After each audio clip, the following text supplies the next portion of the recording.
Rent पे घर लिया हुआ था, तो उसने एक उसकी एक्स्ट्रा डुप्लीकेट की बनाई हुई थी। तो उसने जैसे लगाई वो की, मैंने वो फर्स्ट फ्लोर पे जान के घर लिया था और मैंने खिड़की से छलांग लगा दी।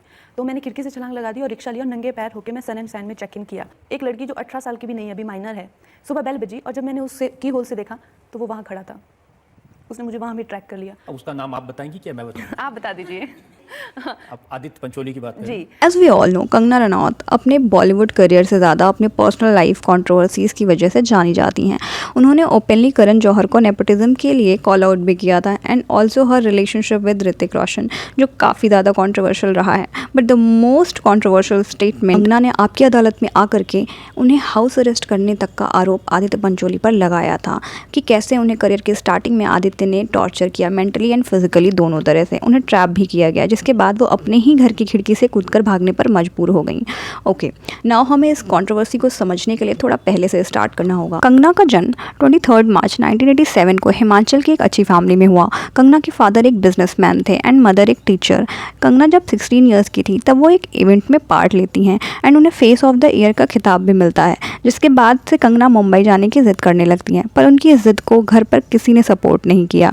जिसके बाद कंगना अपना घर छोड़ने का फैसला कर लेती हैं एंड मुंबई आ जाती हैं। यहाँ आने के बाद वो मॉडलिंग एंड ऑडिशंस वगैरह देना स्टार्ट करती हैं, जिसके बाद वो एक मॉडलिंग एजेंसी की तरफ से हायर भी कर ली जाती हैं एंड कुछ दिन उन्होंने मुंबई में कुछ थिएटर्स एंड एक्टिंग क्लासेस भी ली। उसी दौरान वो आदित्य पंचोली से मिलती हैं, एंड जिन्हें नहीं पता, आदित्य पंचोली एक बॉलीवुड एक्टर हैं एंड आदित्य ने 1986 में बॉलीवुड एक्ट्रेस जरीना वहाब से शादी की थी। उनके 2 बच्चे भी हैं, सना पंचोली एंड सूरज पंचोली। बात करें आदित्य पंचोली के बॉलीवुड करियर की तो कुछ उतना खास उसमें है नहीं बताने लायक। अपनी पर्सनल लाइफ की वजह से काफ़ी लाइमलाइट में रहे हैं। जैसे 1993 में उनका अफेयर पूजा बेदी के साथ था, पर आफ्टर ब्रेकअप पूजा ने उन पर काफ़ी सारे सीरियस एलिगेशंस लगाए, like physical torture and mental torture, जिसके रिगार्डिंग पूजा बेदी ने FIR भी कराया था। इतना ही नहीं, पूजा ने आदित्य पर यह भी एलिगेशन लगाया था कि आदित्य ने उनकी 15 ईयर्स की हाउस हेल्प को फिजिकली अब्यूज़ किया है। ऐसे ही कंगना जब आदित्य से मिलती हैं तो वो एक आउटसाइडर थी एंड आदित्य ऑलरेडी उस वक्त बॉलीवुड में काम कर रहे थे। कंगना उनसे मिलना स्टार्ट करती हैं। आदित्य ने उस वक्त कंगना को बोला कि वे बॉलीवुड में बहुत लोगों को जानते हैं और उनके अच्छे कनेक्शंस हैं एंड वो उन्हें मूवीज़ में काम दिलवाने में उनकी हेल्प करेंगे। And one more thing, Kangana उस वक्त 18+ भी नहीं थी, अराउंड 16 या 17 आई गेस। 16 ईयर्स में ही उन्होंने अपना घर छोड़ा था। She was so young and Aditya Kangana से ऑलमोस्ट 21 ईयर्स बड़े हैं। दैट्स वाई कंगना को भी लगा होगा कि आदित्य उनकी हेल्प कर सकते हैं और इसी तरह वो दोनों रिलेशनशिप में आ जाते हैं। एंड एज आई मैंशन कि उस वक्त आदित्य मैरिड थे एंड उनकी डॉटर सना कंगना से बस 1 साल ही बड़ी हैं। मैरिड होने के बाद भी वो अपनी वाइफ एंड किड्स को छोड़कर कंगना के साथ रहने लगते हैं, जस्ट लाइक जैसे वो पूजा बेदी के साथ थे।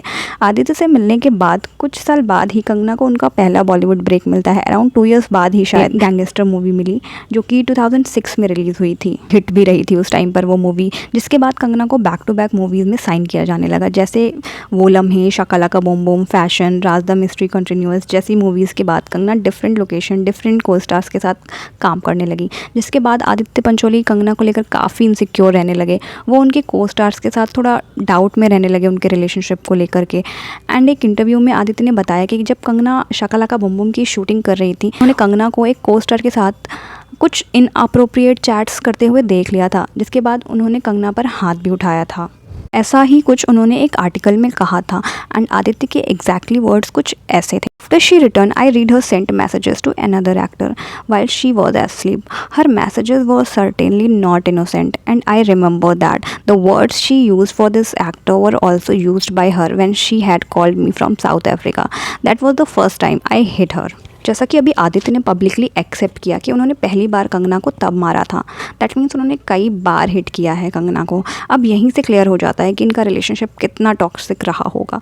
यहाँ पर जो एज गैप है वो ऑलमोस्ट 21 ईयर्स का है, विच मीन्स कंगना उस वक्त अपने 16 या 17 में रही होंगी एंड उनकी प्रायोरिटीज़, उनका करियर एंड उनका फोकस सारा उनके करियर पर रहा होगा, which is very obvious. Aditya उस टाइम पर ऑलमोस्ट सेटल थे एंड उनकी प्रायोरिटीज़ ये रही होंगी कि कंगना उन पे ही फोकस करे एंड उनके साथ सेटल हो जाए, जो कि उस वक्त कंगना के लिए बिल्कुल भी पॉसिबल नहीं रहा होगा। गैंगस्टर के रिलीज़ होने के बाद से ही Kangana back to back films कर रही थी और उन्हें अपने करियर पर फोकस करना था, वे अपने करियर को प्रायोरिटी दे रही थी। एंड यहीं पर आदित्य उन्हें कम्प्लीटली कंट्रोल करना चाह रहे थे एंड कंगना को काम उनके खुद के टैलेंट पर मिल रहा था, जिसमें आदित्य ने उनकी कोई हेल्प नहीं करी थी। कंगना को उस वक्त उनकी डेब्यू मूवी के लिए बेस्ट फीमेल डेब्यू का अवार्ड भी मिला था, लेकिन जैसे जैसे कंगना को फिल्में मिल रही थी आदित्य का बिहेवियर उनके टूवर्ड्स और भी टॉक्सिक होता जा रहा था। वह जिस भी को स्टार के साथ काम करती आदित्य उन्हें लेकर इनसिक्योर हो जाते। नहीं कंगना के मूवी सेट्स पर जाकर हंगामा करते, उनका पीछा करते और कंगना को उनके ही घर में ट्रैप भी किया। आदित्य ऐसे ही कंगना को फिजिकली एंड मेंटली टॉर्चर कर रहे थे and that's why Kangana Aditya के साथ अपने रिलेशनशिप को एंड करना चाह रही थी, पर आदित्य कंगना को छोड़ने के लिए बिल्कुल भी रेडी नहीं थे। और जब कंगना को लगा कि अब आदित्य उनका पीछा नहीं छोड़ेंगे तब वो आदित्य की वाइफ से मिली।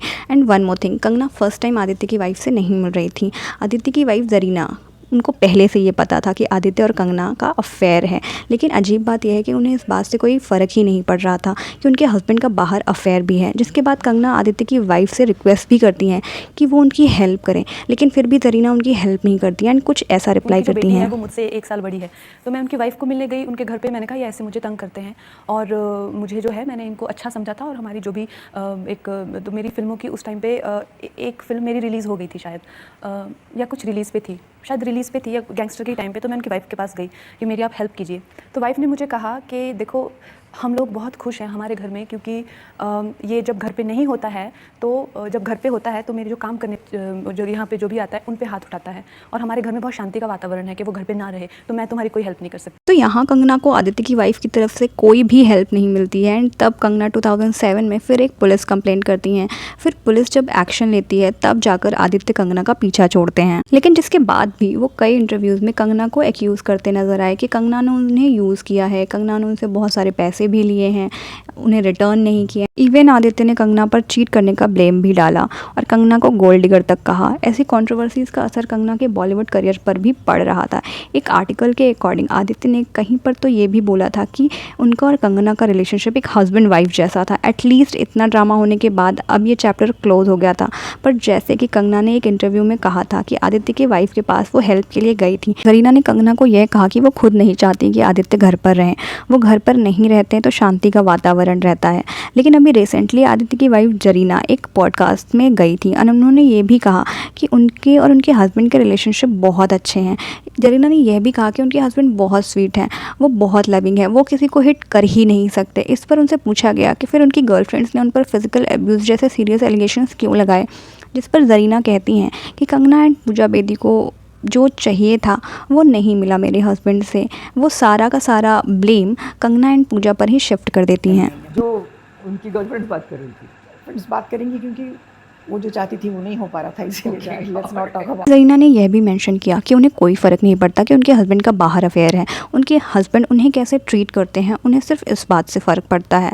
जरीना का ये स्टेटमेंट काफ़ी वियर्ड था क्योंकि एक आर्टिकल में आदित्य ने खुद एक्सेप्ट किया था कि उन्होंने कंगना पर हाथ उठाया था, फिर भी जरीना अपने हस्बैंड को क्यों यहाँ डिफेंड कर रही थी, आई डोंट नो। इस इंटरव्यू में जरीना ने काफ़ी अजीब अजीब स्टेटमेंट्स भी पास किए, जैसे कि वो अपने हस्बैंड के बाहर अफेयर्स वगैरह के लिए पहले से मेंटली प्रिपेयर थी। एंड जब जरीना से कंगना और आदित्य के रिलेशनशिप के बारे में पूछा गया तो अगेन उन्होंने वो सारा ब्लेम कंगना पर शिफ्ट करके कह दिया कि उन्होंने मेरे हस्बैंड को यूज़ किया है। अब यहाँ पर अगर आदित्य पंचोली का पास्ट लाइफ इतना प्रॉब्लमेटिक नहीं रहा होता, उन पर पहले भी एक्स्ट्रा मैरिटल अफेयर्स में फिजिकल एंड मेंटल अब्यूज़ के एलिगेशंस ना लगे होते, उनका एक क्रिमिनल हिस्ट्री ना होता, तो शायद कंगना पर एक बार ये डाउट किया जा सकता था कि वो झूठ बोल रही हैं। पर आदित्य पंचोली की एक क्रिमिनल हिस्ट्री रही है विद पूजा बेदी, लाइक उन पर डोमेस्टिक वायलेंस एंड और भी बहुत सारे फिजिकल अब्यूज़ के चार्जेस लगे हैं पास्ट में। एंड अगर इन सब के बाद भी जरीना आदित्य को डिफेंड कर रही हैं, दैट मीन्स वो उनकी पार्टनर इन क्राइम भी रही होंगी। एंड आप इस बारे में क्या सोचते हैं कमेंट करके ज़रूर बताइएगा। वीडियो अच्छा लगा हो तो प्लीज़ लाइक करिएगा। अब मैं मिलूँगी आपको नेक्स्ट वीडियो में, तब तक के लिए बाय, टेक केयर।